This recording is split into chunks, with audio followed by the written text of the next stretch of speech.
the best way to get better at Marvel Rivals. Welcome back to the channel, guys. I'm the Godly Gamer, and today I wanted to tell you guys the best ways to get better at Marvel Rivals.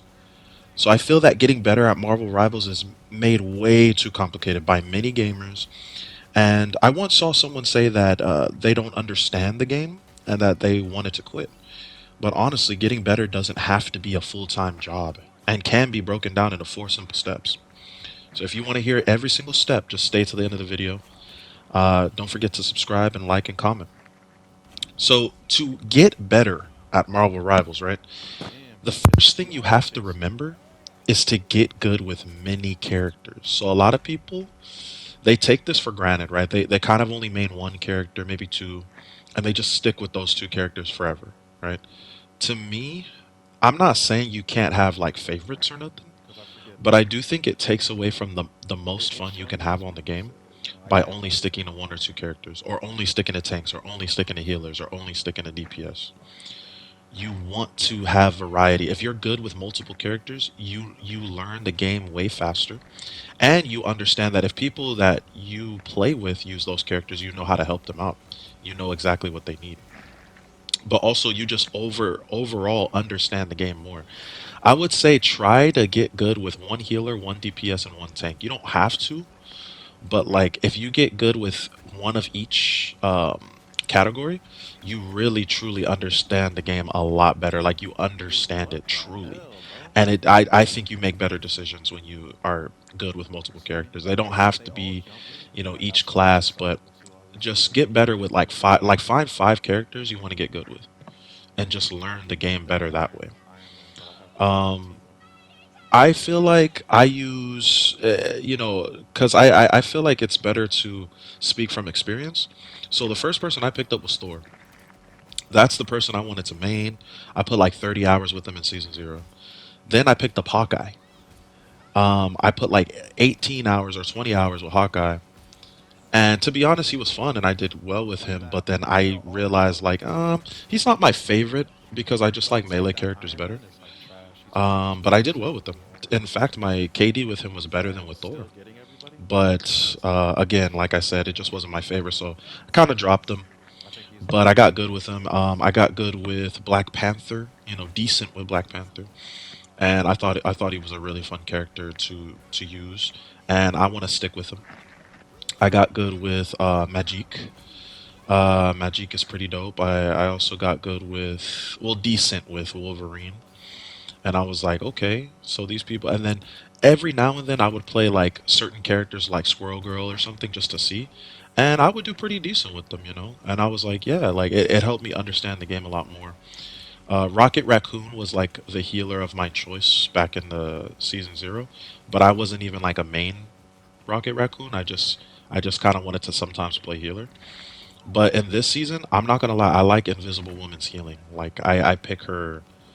Uh, I picked her a couple times, and I'm like, yeah, you know what? If I do pick up a healer, I think it's gonna be Invisible Woman for sure, because she's actually pretty good. And I just understand her kit a lot more than the other ones.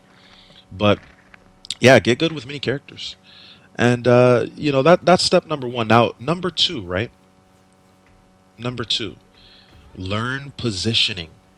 So I think the best way to learn positioning is to watch gameplay of other people that are pretty decent at the game, and then to just kind of put yourself into games and kind of forcefully learn positioning. So positioning is basically where what spot you're taking up on the map each game, and then how you push up each game. So for example, like you see me taking this Iron Man out. Let's say I take him out, right? And then I have to find a new position. Oh, I'm getting attacked by that squirrel girl, right? So me, I was in a bad position. So I killed him, but then I was stuck in a hallway, and then the squirrels just ended up getting me in that hallway. But you see, positioning is like, let's say if the whole team is just right through this door that I'm walking in right now, instead of me walking through the door with them and getting killed by an Iron Man just ulting us, I should probably run upstairs and come from a different angle, right? Positioning can help you win games like extremely, like extremely well just because it confuses the enemy. Positioning can very much confuse the enemy. Look, I'm in a bad position. I'm just right in front of the entire enemy team. Dude, But what? if I took a different position, went in a different room, went through a different angle, I probably could have survived longer, you know? Man, what? And it's stuff like that. So positioning is like one of the most important things to know about this game because it'll save your life and it'll help you disrupt the team. Like many times, I'll be posting more gameplay videos, but many times you'll see me run through like when my whole team is having like a full on firefight in in one area. I'll come in from a different angle and start attacking the healers. Da da da. Like positioning is super good. You know, flanking. Um, just learning where to be on the map so it's harder to kill you. Hiding behind doors and windows when necessary. Stuff like that, you know. These are things that you guys want to know, positioning, right? Number three, learn team synergy, or in other words, learn teamwork. If I have a freaking invisible woman on my team, right? Instead of waiting for her to just heal me every time, why don't I give her some shields? Why don't I protect her from the people that are trying to kill her? Because guess what? If she's alive, she's going to be able to keep me alive more. It's a push and pull, just like Venom and a black suit Spider-Man, right? Like it's a symbiosis. I can't live without my healers. My healers can't live without me, right? We need to protect our healers, but our healers also need to protect us. Now, if they're not doing their job, that's on them. But as long as I'm doing my job, right? You see how I just healed that mantis, and the mantis healed me right back.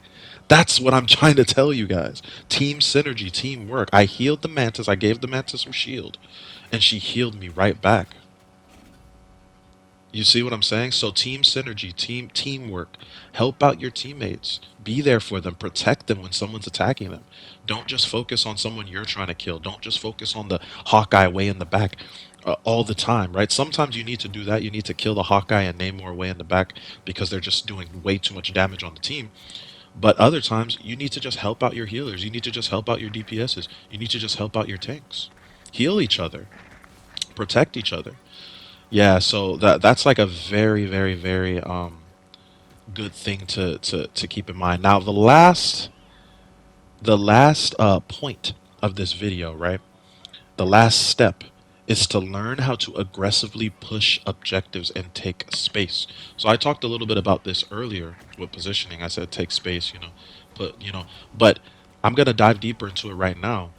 When you want to aggressively push objective, is when the enemy team leaves an opening. Maybe most of them die, but there's only one left.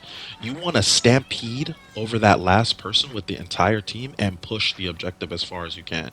If the enemies are backing back because you guys are playing very aggressive, you want to rush the objective. You don't want to sit there and be scared and be behind this wall right here and you're Penny Parker on the team and you're putting down a spider bot hive behind the wall where the objective isn't even at. You want to put it at the objective in an awkward spot and near the objective so they can't fully see it or they can't fully get to it, but it's right there protecting the objective so that we can come in and even if it just buys us like 5 seconds of time so that we can come in and make it very hard for them to either take the objective from us or whatever.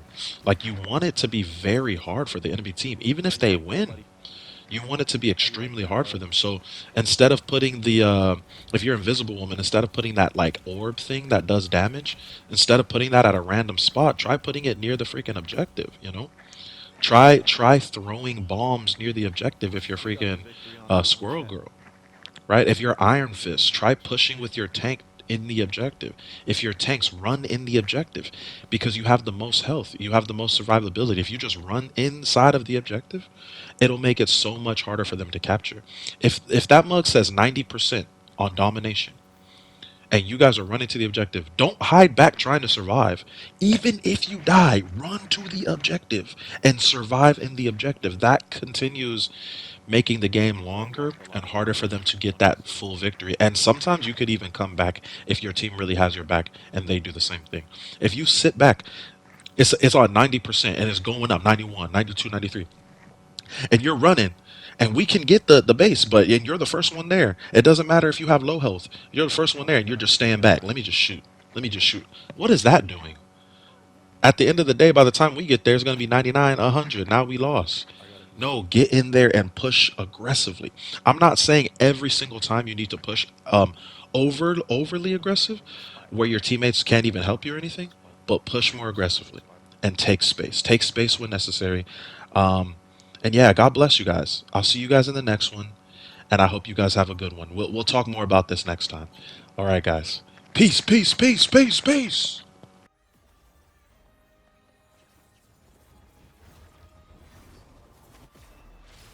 My ultimate goal is simple.